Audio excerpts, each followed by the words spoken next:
जय हिंद साथियों, Rouse academy के ऑफिशियल यूट्यूब चैनल पे आप सभी का एक बार फिर से स्वागत है। मैं जय ओझा लेकर के आया हूं एक और शानदार करंट अफेयर की क्लास आप सभी के लिए, जहां मैं बात करूंगा केवल और केवल एग्जाम ओरिएंटेड फैक्ट्स की, यानी कि एग्जाम ओरिएंटेड न्यूज की। तो चलिए शुरुआत करते हैं आज के सेशन की। लेकिन सबसे पहले देखेंगे हमारा आज का खूबसूरत विचार क्या कहता है। तो दोस्तों, असफलता तुम्हें कभी छू भी नहीं सकती अगर सफलता पाने की तुम्हारी इच्छा शक्ति मजबूत है।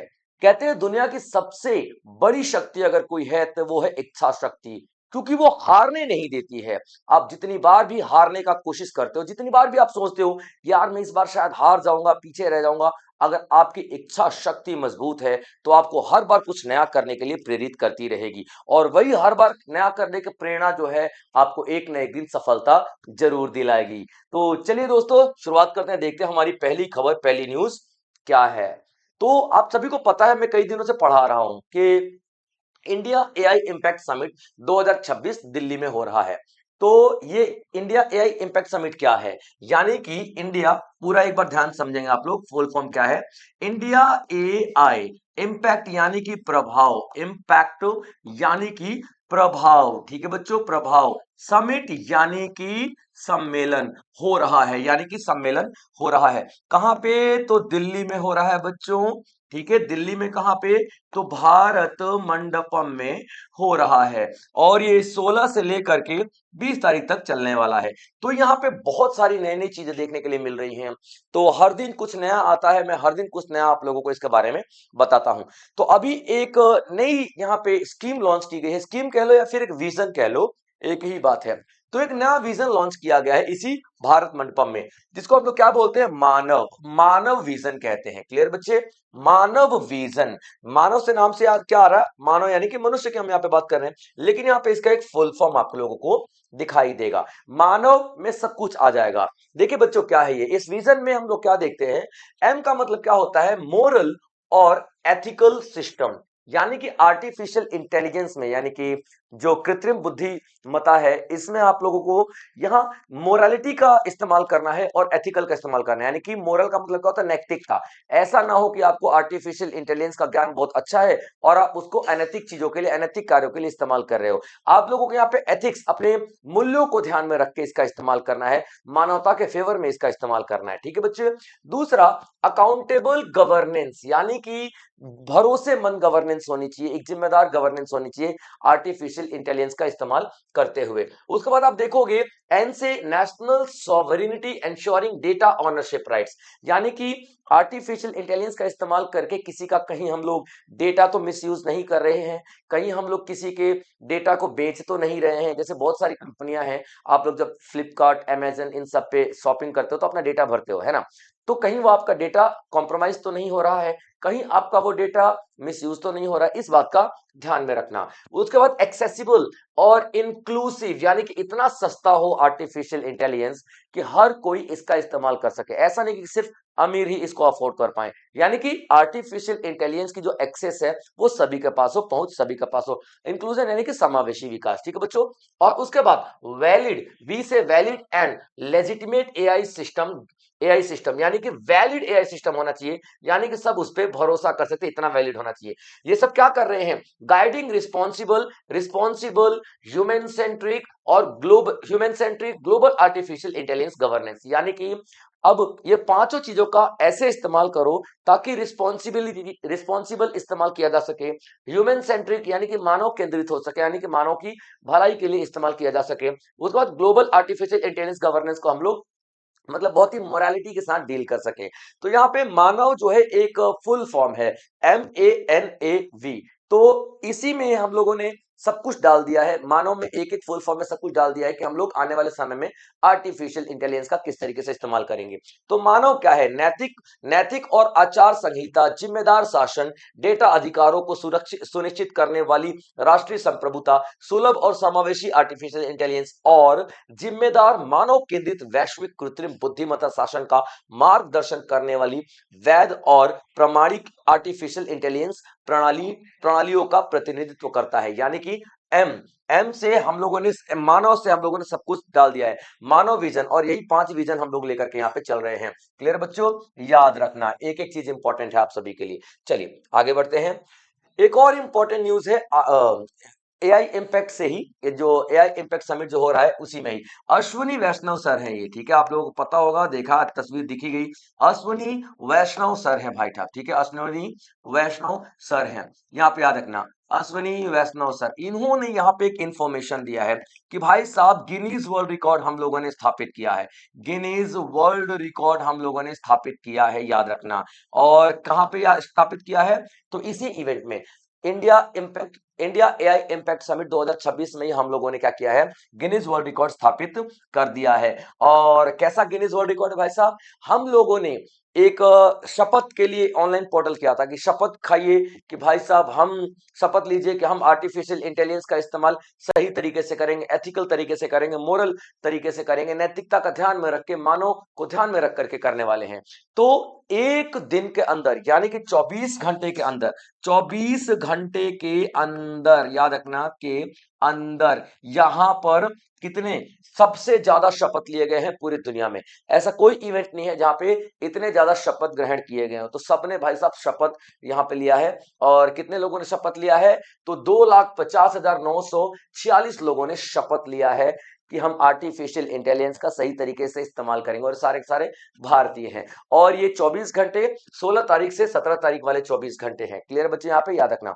तो इंडिया ने रिकॉर्ड कर दिया है, गिनीज वर्ल्ड रिकॉर्ड में अपना नाम दर्ज किया कर लिया है। 2,50,946 आर्टिफिशियल इंटेलिजेंस रिस्पॉन्सिबिलिटी प्लेस, यानी कि हम जिम्मेदार तरीके से रिस्पॉन्सिबिलिटी निभाते हुए एआई का इस्तेमाल करेंगे। और फरवरी 16 और 17 24 घंटे के अंदर में अश्वनी वैष्णव साहब ने इसका अनाउंसमेंट किया है कि भैया ये हम लोगों ने जो अचीवमेंट है हासिल कर लिया है। ठीक है बच्चे, अब ये एआई इम्पैक्ट समिट के बारे में आपको नहीं बताऊंगा क्योंकि मैं कई दिनों से बताता हुआ आ रहा हूँ।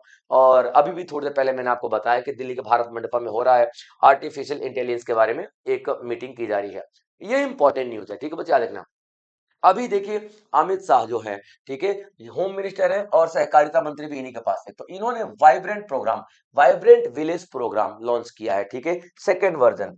अमित शाह जो है, अमित शाह, ठीक है बच्चों, याद रखना, अमित शाह होम मिनिस्टर है हमारे, यानी गृह मंत्री हैं। गृह मंत्री तो है ही, और गृह मंत्री के अलावा ये सहकारिता मंत्री भी तो हैं, सहकारिता मंत्री भी तो हैं, है ना। तो इन्होंने अभी क्या किया है, असम में लॉन्च किया है। असम में इन्होंने अभी एक स्कीम लॉन्च किया है जिसको हम लोग क्या बोलते हैं, vibrant, vibrant, vibrant village, vibrant village का सेकेंड संस्करण लॉन्च किया है। अब क्या है ये वाइब्रेंट विलेज, कई जगह पे आपको VV2 नजर आएगा, तो क्या है ये VV2, वाइब्रेंट विलेज 2 क्या है। देखिए सीमा से सटे हुए जितने भी गांव होते हैं ना, वहां पे ना ही तो कोई इन्वेस्टमेंट करना चाहता है और ना ही वहां पे कोई रहना चाहता है। वहां के लोग भी धीरे धीरे वहां से निकल के बाहर की साइड जा रहे हैं। क्यों? क्योंकि वहां पे न जाने कब गोला बारूद छिड़ जाए, न जाने कब अटैक हो जाए। तो कोई कंपनियां भी नहीं जाती, कोई मॉल भी नहीं खुलते, कोई सिनेमा घर भी नहीं खुलते। तो सीमा से सटे हुए घर ना, जो गांव है ना, वो हमेशा पिछड़े ही रह जाते हैं। जबकि सबसे ज्यादा इंपॉर्टेंट वही है, सबसे ज्यादा इसलिए इंपॉर्टेंट है कि अगर कोई घुसपैठिया आते हैं तो ये गांव वाले ही नजर रखते हैं, गांव वाले उस सीमा की एक तरीके से रखवाली करते हैं। तो उन सारे गांवों को डेवलप करने का बीड़ा उठाया गया है हमारे देश के द्वारा। और उसी स्कीम को हम लोग वाइब्रेंट विलेज कहते हैं, वाइब्रेंट विलेज। और वाइब्रेंट विलेज 2 की बात करें ना, यानी कि वाइब्रेंट विलेज 1 जो था ना, 2023 में हम लोग पहले ही कर चुके हैं, अनाउंस कर चुके हैं। तो ये 2023 में पहला वाला हुआ था, और वाइब्रेंट विलेज 2 दूसरा वाला अभी अमित शाह ने लॉन्च किया है, ठीक है। तो union minister Amit Shah launch किया है वाइब्रेंट विलेज प्रोग्राम 2, ठीक है भाई, याद रखना, VBP vibrant village program 2 launch किया है। कहां पे लॉन्च किया है, ये इंपॉर्टेंट याद रखना, ठीक है। असम में एक कछार जिला है। असम में कौन सा जिला है, एक कछार जिला है असम में, ठीक है, याद रखना। असम में कछार जिला है, और असम के कछार जिला में एक नथनपुर, ठीक है, याद रखना, एक नथनपुर गांव है, नथनपुर गांव है। मैंने आपको क्या बताया कि गांवों को डेवलप करने के लिए कौन से गांव, जो कि सीमा से सटे गांव, ठीक है, याद रखना, कौन से गांव, तो सीमा से सटे गांव, सीमा से सटे हुए जो गांव है ना, उनको डेवलप करने के लिए यहां पर ये स्कीम चलाई गई है, ठीक है, याद रखना, उनको डेवलप करने के लिए, सीमा से सटे गांव को डेवलप करने के लिए। तो आप यहाँ पे क्या देख रहे हो, union home minister Amit Shah ने लॉन्च किया है वाइब्रेंट विलेज प्रोग्राम 2 एट नथनपुर, कछार जिला जो है असम में, यहीं पर। और बॉर्डर वाले जो एरियाज है ना, बॉर्डर वाले जो गांव हैं उनको डेवलप करने के लिए। और इसके लिए बजट कितना दिया गया है अभी? 6,839 करोड़। ठीक है बच्चों, याद रखना कितना? 6,839 करोड़ का बजट भी दिया गया है। यानी कि एक अच्छी पहल यहाँ पर की जा रही है उन गांवों को डेवलप करने के लिए जो कि सीमा से सटे हैं। जाहिर सी बात है यार, आप देख लो वहां पे कोई बड़े बड़े बाजार नहीं मिलेंगे, कोई बड़े बड़े मॉल नहीं मिलेंगे, कोई बड़ी बड़ी डेवलपमेंट वहां पर नहीं दिखेगी, क्योंकि भाई वहां पे कोई भी बंदा तभी डेवलपमेंट करेगा ना, कोई भी बंदा इन्वेस्टमेंट तभी करेगा जब वहां पे सुरक्षित हो। हमें लग रहा है कि यार हम बड़े बड़े मॉल बना दें, इन्वेस्टर्स बड़े बड़े मॉल बना दें और वहां पे आए दिन गोला बारूद चलता रहेगा, तो भैया मेरा मॉल तो गया, सीधी सी बात है ना? तो यहाँ पे कोई भी पूरी कोशिश करता है कि नहीं यार अपने को यहाँ पे पूरी कोशिश करनी है कि मतलब फायदा ही हो, तो उन सारे गांव में कोई भी इन्वेस्टमेंट नहीं करना चाहता है। देखिए, एनएचआरसी की बात कर लेते हैं, नेशनल ह्यूमन राइट कमीशन। ठीक है बच्चों, नेशनल ह्यूमन राइट कमीशन, याद रखना नेशनल ह्यूमन राइट कमीशन। ठीक है बच्चों, नेशनल ह्यूमन राइट कमीशन बहुत ही बढ़िया डिसीजन लिया हुआ है। नेशनल ह्यूमन राइट कमीशन बहुत बढ़िया, यहाँ पर आप लोग देखना कि डिसीजन लिया गया है। ठीक है, याद रखना बेहतरीन डिसीजन लिया गया है। और आप लोग देखो कई बार जो एनजीओ वगैरह होते हैं ना, एनजीओ वगैरह होते हैं, ये अपने गाड़ी के आगे लिखवा लेते हैं NHRC। ठीक है, जितने भी छोटे मोटे जो नॉन प्रॉफिट ऑर्गेनाइजेशन होते हैं, एनपीओ होते हैं, ठीक है, छोटे मोटे कोई भी प्राइवेट ऑर्गेनाइजेशन भी जिसके कोई लेना देना नहीं है एनएचआरसी से, तो यहाँ पे एनएचआरसी लिखवा लेते हैं वो लोग। तो एनएचआरसी का मतलब क्या होता है? नेशनल ह्यूमन राइट कमीशन, यानी कि मानव अधिकार आयोग, यानी कि मानवों के अधिकारों के लिए लड़ने वाला एक आयोग है ना? सरकारी आयोग है, इसको बनाया गया था 1993 में ताकि मानवों के अधिकारों की रक्षा की जा सके। भाई ये बहुत पावरफुल आयोग है, ये बहुत ज्यादा पावरफुल आयोग है, सबकी हालत खराब हो जाती है जिसका जिसके गला पकड़ लिए।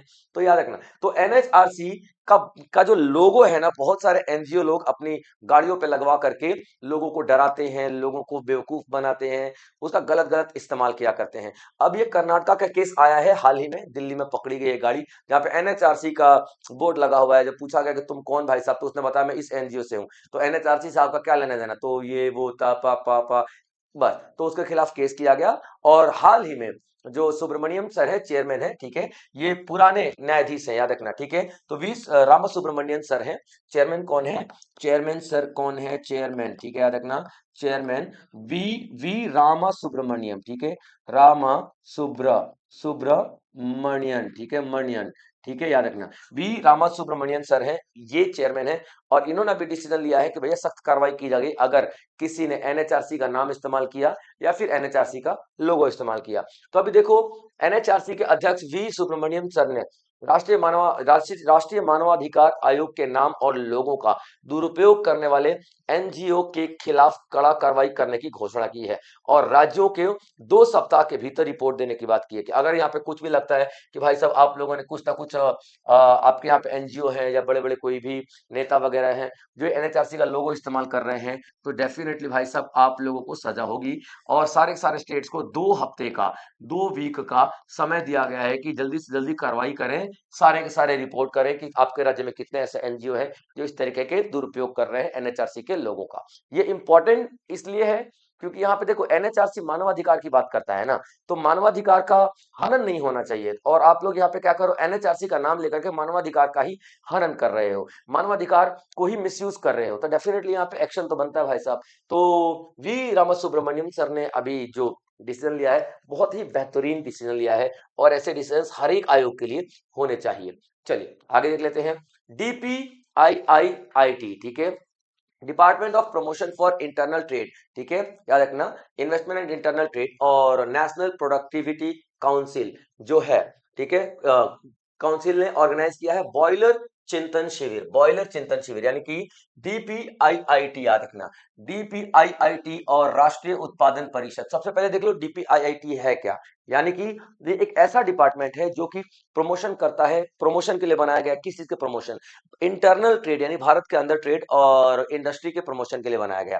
इसका फुल फॉर्म क्या होता है बच्चों? डिपार्टमेंट ऑफ, ध्यान से सुनना, डिपार्टमेंट ऑफ प्रमोशन, ठीक है, डिपार्टमेंट फॉर प्रमोशन, याद रखना बच्चों, ठीक है, ऑफ प्रमोशन ऑफ इंडस्ट्री, ठीक है बच्चों, promotion of industry and internal trade, ठीक है बच्चों, याद रखना ट्रेड।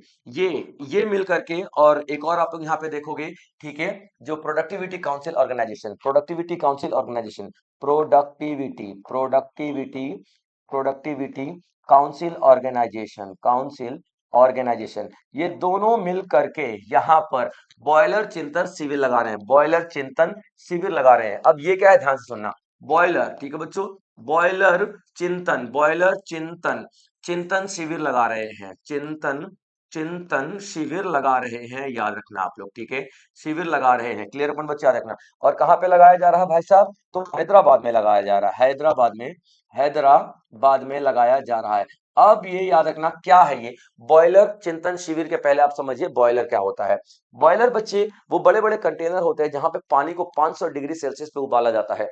अब देखिए 500 डिग्री सेल्सियस पे जब पानी को उबाला जाएगा तो कितनी ज्यादा भाप बनेगी। उस भाप को अगर किसी छोटे से छेद से निकालें तो वो छेद से जैसे गुब्बारे में से निकलता है ना, तो बहुत तेजी से निकलता है वो भाप, और वो भाप से टरबाइन घुमाई जाती है, और टरबाइन जब घूमती है तो बिजली का उत्पादन होता है। तो बिजली के उत्पादन के लिए बड़े बड़े बॉयलर लगाए जाते हैं, वो बहुत ही खतरनाक होते हैं। एक बार अगर कोई बॉयलर फटा, जाहिर सी बात है हजारों लोगों की मृत्यु हो जाती है, उस प्लांट में जितने लोग हैं सभी की मृत्यु हो जाएगी, इतना ज्यादा घातक होता है वो। तो उसके रख रखाव के लिए, उसके मेंटेनेंस के लिए वो सेफ है कि नहीं, एक एक्ट बनाया गया था, पुराना एक्ट, ठीक है, याद रखना। क्या बोलते हैं हम उसको, तो 1923, बॉयलर एक्ट 1923, क्या बोलेंगे इसको हम लोग, बॉयलर एक्ट, बॉयलर एक्ट, ठीक है बच्चों, बॉयलर एक्ट 1923 हम लोगों ने बनाया था। तो एक एक्ट काफी ज्यादा पुराना हो चुका है, तो इसी एक्ट को नया नए तरीके से लागू किया गया है। क्या बोला गया है, बॉयलर एक्ट 2025, ठीक है बच्चों, boiler boiler act, boiler act 2025 लागू किया गया है। यानी कि अब 2025, अब देखिए जिस तरीके से हमारे अर्थव्यवस्था बदल रही है, जिस तरीके से टेक्नोलॉजी बदल रही है, तो जाहिर सी बात है भैया बॉयलर की टेक्नोलॉजी भी बदलेगी। हो सकता है कि हमारी डिमांड बहुत ज्यादा हो जाए इलेक्ट्रिसिटी की, तो हम लोग बहुत ज्यादा बॉयलर का इस्तेमाल करने लगे, और हो ही रहा है, नो डाउट।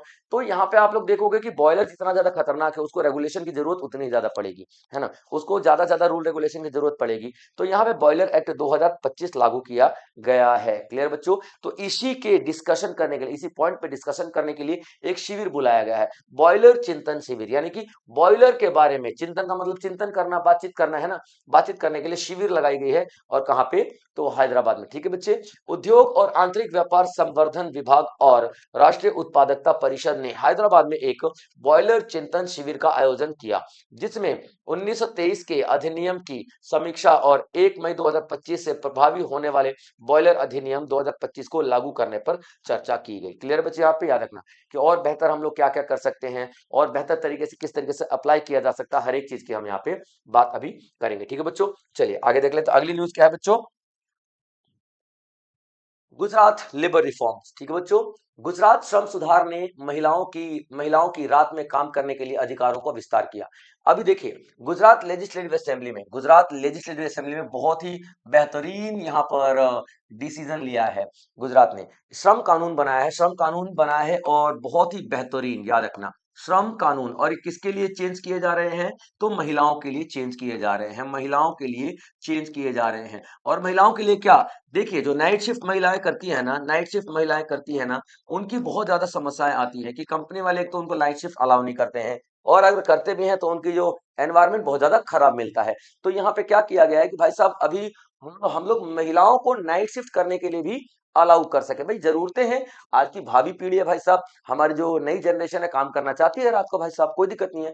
तो यहाँ पे देखिए गुजरात लेजिस्लेटिव असेंबली में, गुजरात लेजिस्लेटिव असेंबली ने एक कानून पास किया है जिसको गुजरात शॉप अमेंडमेंट बिल 2026 कहा जा रहा है। गुजरात शॉप अमेंडमेंट बिल यानी कि गुजरात शॉप संशोधन विधेयक 2026 पारित किया, ये कहा जा रहा है। और ये किसने अनाउंसमेंट किया है, तो लेबर मिनिस्टर जो हैं कुंवर जी, ठीक है, याद रखना, कुंवर जी बावलिया, लेबर मिनिस्टर कुंवर जी बावलिया जो है, उन्होंने यहाँ पर यह अनाउंसमेंट किया है। और यहाँ पे क्या क्या चेंज किए जा रहे हैं, ध्यान सुनिएगा। जो घंटे हैं ना, जो घंटे हैं और मतलब काम करने का समय, सब कुछ यहाँ पे शिफ्ट कर दिया गया है। देखिए यहाँ पे कोई भी महिला नाइट शिफ्ट कर सकती है, उसकी पहले 9 घंटे की ड्यूटी होती थी, अब वो 10 घंटे की ड्यूटी कर सकती है, ठीक है, देखना 9 घंटे की ड्यूटी जो होती थी अब वो 10 घंटे की ड्यूटी कर सकती है। क्लियर बच्चों, याद रखना। टोटल अगर हम बात करते हैं ओवर टाइम, उसको 3 महीने के दौरान ओवर टाइम 125 घंटे अलाउ थे, अब 144 घंटे अलाउ किए जाएंगे। ठीक है, ओवर टाइम की बात करें, ओवर टाइम की बात करते हैं। ठीक है बच्चों, ओवर टाइम उसको 125 घंटे पहले अलाउ थे, अब 144 घंटे अलाउ हो जाएंगे। उसके बाद हम बात कर लेते हैं कि ये एक हफ्ते में कितना घंटा काम कर सकती हैं। तो एक हफ्ते में बच्चों 148 घंटा ये लोग काम कर सकती हैं। ठीक है, याद रखना 148 घंटा काम कर सकती हैं। ये 148 घंटा पहले भी था और ये 148 घंटे अभी भी है, यानी ओवरऑल 48 घंटे किया जा गया है। लेकिन हाँ, किसी दिन आप ज्यादा, किसी दिन आप कम काम कर सकते हो। नाइट शिफ्ट में औरतों को काम करना अलाउड कर दिया गया पूरी तरीके से। तो गुजरात विधानसभा ने गुजरात शॉप संशोधन विधेयक 2026 पारित किया। श्रम मंत्री कुंवर जी बावलिया ने महिलाओं के नाइट शिफ्ट की अनुमति दी। दैनिक कार्य घंटे रोज का 9 से 10 घंटे, 9 घंटे पहले थे, अब 10 घंटे किए गए। ओवर टाइम 125 घंटे 3 महीने में होते थे, 3 महीने में 144 घंटे ओवर टाइम किए जा सकते हैं। याद रखना, क्लियर पॉइंट बच्चों। और ये सब स्ट्रिक्ट रूल के अनुसार होगा। ऐसा ही नहीं है कि आप लोगों को मतलब कानून पास कर दिया गया तो कुछ भी हो रहा है, नहीं भाई साहब। ठीक है, कंपनी को उन महिलाओं की सुरक्षा का ध्यान रखना पड़ेगा। महिलाएं काम करना चाहती हैं तो करेंगी, कंपनी उसको ध्यान में रखेगी। अब देखिए, गैलेक्स आई NSIL पार्टनरशिप किया है दोनों ने, क्या करने के लिए? ऑप्टो SAR इमेजिंग के लिए। अब देखिए, ध्यान सुनिए, जो भी टॉपिक में शब्द होते हैं वो इंपॉर्टेंट होते हैं। अभी देखिए, एक कंपनी है गैलेक्स आई, एक कंपनी है गैलेक्स आई। क्लियर बच्चे, याद रखना, गैलेक्स आई एक कंपनी है, गैलेक्स। ठीक है, याद रखना, गैलेक्स आई की हम बात करेंगे। गैलेक्स आई ये एक प्राइवेट कंपनी है, गैलेक्स आई ये एक प्राइवेट कंपनी है। ठीक है बच्चों, ये एक क्या है? प्राइवेट कंपनी है। ठीक है, और NSIL क्या है? एक सरकारी कंपनी है, जो कि इसरो का ही एक पार्ट समझ लो, इसरो का ही एक अंग है। ठीक है, याद रखना। तो NSIL क्या है? एक सरकारी कंपनी है। ये क्या करती है? ये क्या करती है? ये एक बेचने का काम करती है। जैसे कि मान लीजिए इसरो ने कोई सामान बनाया, तो दुनिया वालों को कैसे बिकेगा? तो ये बेचने का काम करती है। तो इसरो का सेलिंग आर्म है, ये एक तरीके से सेलिंग आर्म है इसरो का। तो अभी एक प्राइवेट कंपनी गैलेक्सी आई ने NSIL को कहा कि भैया हम दोनों पार्टनरशिप कर लेते हैं कि तुम मेरा सामान बेचोगे। किस तरीके का सामान? तो सैटेलाइट इमेज बेचोगे तुम मेरी। कौन सी? तो बच्चों याद रखना, तुम मेरी सैटेलाइट इमेज बेचोगे। क्लियर पॉइंट, याद रखना, सैटेलाइट इमेज बेचोगे। ठीक है, सैटेलाइट इमेज कैसी भाई साहब? सैटेलाइट इमेज किस तरीके की सैटेलाइट इमेज? तो याद रखना, ये जो है ना, गैलेक्सी में अपना उपग्रह भेजा हुआ है। ठीक है, गैलेक्स आई ने उपग्रह भेजा है, वहां से जो इमेज आएगी ना, इमेज। ठीक है, तो ये इसने इमेज लिया है, प्राइवेट कंपनी है, तो ये कहीं दुनिया में बेचेगी ना, तो इमेज बेचने का काम कौन करेगा? NSIL करेगी। ठीक है, तो इसके लिए दोनों में क्या हुआ है? एक समझौता किया गया है। अब इमेज किस तरीके की होगी? याद रख लेना, इमेज होगी ऑप्टोसार, ऑप्टोसार याद रखना। ठीक है, इमेज होगी ऑप्टोसार। ऑप्टोसार का मतलब क्या होता है? एक होता है ऑप्टिक कैमरा, एक होता है ऑप्टिक कैमरा। ठीक है बच्चों, एक होता है ऑप्टिक कैमरा, एक होता है ऑप्टिक कैमरा, और एक होता है सिंथेटिक एपर्चर रडार, यानी SAR, synthetic synthetic synthetic aperture radar, aperture aperture radar. ठीक है बच्चों, ये भी एक कैमरा है, याद रखना, SAR। तो यहाँ पे ऑप्टो SAR कैमरा बना दिया गया है दोनों को मिला करके, ऑप्टो SAR कैमरा बना दिया गया है दोनों को मिला करके। ऑप्टो क्या है? जो फोटो में कलर वलर सब कुछ दिखाता है, लेकिन बादलों में काम नहीं करता है ना, बादलों में काम नहीं करेगा, रात को काम नहीं करेगा, सूरज की रोशनी में ही काम करेगा। लेकिन सिंथेटिक एपर्चर रडार कलर नहीं दिखाता है, लेकिन बादलों में भी काम कर सकता है, रात में भी काम कर सकता है, दिन में भी काम कर सकता है। तो दोनों को मिला दिया है इस कंपनी ने, गैलेक्स आई ने, यानी कि अब इतनी क्लियर इमेज होगी कि बादलों में भी, रात को भी, हर जगह काम करेगा और कलरफुल भी आएगा। तो इस तरीके की जो टेक्नोलॉजी डेवलप किया गया है, और ये जो टेक्नोलॉजी है, आप लोग देखोगे कि अभी इसी से जो इमेज खींची जा रही है वो इमेज बेची जाएगी, और कौन इमेज बेचेगा? NSIL बेचेगा। तो दोनों ने यहाँ पे पार्टनरशिप किया है। तो गैलेक्स आई स्पेस ने न्यूरोस्पेस इंडिया लिमिटेड के साथ साझेदारी की है, ताकि sync fused opto opto SAR का वैश्विक रूप से पुनर्विक्रय किया जा सके, जो सटीक सही मौसम में दिन रात पृथ्वी की निगरानी के लिए ऑप्टिक और SAR उपग्रह डेटा दोनों को संशोधित करता है, यानी कि दोनों मिलकर के साथ में यहाँ पे काम करेंगे। ठीक है बच्चों, चलिए, तो ये सारी सारी इंफॉर्मेशन है जो आपके लिए इंपॉर्टेंट है, आप लोग एक एक चीज यहाँ पे नोट करते हुए चलेंगे। ठीक है बच्चे, चलिए आगे देख लेते हैं। असम ने लॉन्च किया एक PMS पोर्टल। ठीक है, एक PMS ऑनलाइन पोर्टल असम ने लॉन्च किया है। ठीक है, किसके और कौन सा एक्ट के अंदर में? तो एजुकेशन एक्ट 2017। तो पीएमएस पोर्टल क्या है? देखिए, जो असम के जो सीएम है हेमंत बिस्वा शर्मा ने यहाँ पे पीएमएस लॉन्च किया है, पीएमएस पोर्टल। पीएमएस का मतलब क्या होता है? प्रोविंशियलाइजेशन मैनेजमेंट सिस्टम। प्रोविंशियलाइजेशन मैनेजमेंट सिस्टम, याद रखना, प्रोविंशियलाइजेशन मैनेजमेंट सिस्टम। ये क्या करता है? जितने भी प्राइवेट के बढ़िया स्कूल है या फिर प्राइवेट टीचर्स जो हैं, उन सभी प्राइवेट स्कूल्स और प्राइवेट टीचरों को सरकारी स्कूलों में लेकर के आता है उनकी योग्यता के अनुसार। ठीक है, क्या सरकारी स्कूलों में लेकर के आएगा? उनकी योग्यता के अनुसार। ठीक है, याद रखना, ये प्रोविंशियलाइजेशन मैनेजमेंट सिस्टम है, ये लॉन्च किया गया है हेमंता विश्वा जो है असम के सीएम, उनके द्वारा। Clear point? कहां पे लॉन्च किया गया है? लोक सेवा भवन, जो कि वहां का जो जो आपके देखो असेंबली जो होती है स्टेट की, तो वहां के असेंबली लोक सेवा भवन, वहां पे लॉन्च किया गया है। और ये किसके अंडर एक्ट किया गया है? असम एजुकेशन 2017 के अंडर इसको लागू किया गया है। और किस लिए लागू किया गया है? फॉर इंस्टीट्यूशन स्टैब्लिश्ड बिफोर जनवरी 2006। और ये उन्हीं इंस्टीट्यूशंस को सरकारी इंस्टीट्यूशन बनाएगा जो 2006 के पहले बनाए गए हैं। याद रखेंगे आप लोग, 2006 के पहले जितने भी इंस्टीट्यूशंस बनाए गए हैं जो कि बहुत बेहतरीन कार्य कर रहे हैं, जो कि समाज के लिए कार्य कर रहे हैं, उन सभी को सरकारी संस्था में तब्दील कर दिया जाएगा, ताकि और भी बेहतर सरकारी जो पैसों के साथ इस्तेमाल किया जा सके, उनको सरकारी सुविधाएं मिल सके, उनको और बेहतरीन किया जा सके। तो यहाँ पे हेमंता बिस्वा शर्मा ने 1 जनवरी 2026 के पहले स्थापित संस्थानों के लिए असम शिक्षा अधिनियम 2017 के अंतर्गत लोक सेवा भवन में प्रांतीयकरण प्रबंधन प्रणाली पीएमएस पोर्टल को लॉन्च किया है। तो दोस्तों, ये सारे के सारे न्यूज आप लोगों के लिए बेहद जरूरी हैं। आप लोग नोट्स बनाते रहिएगा, मैं बार बार बताता हूँ, ये सारे के सारे नोट्स आप सभी के लिए बहुत ज्यादा जरूरी हैं। तो ये था आज का सेशन, मिलेंगे कल फिर नए सेशन के साथ, कुछ नए सवालों के साथ, कुछ नए टॉपिक के साथ। तब तक आप लोग अपना ध्यान रखेंगे बच्चों। जय हिंद।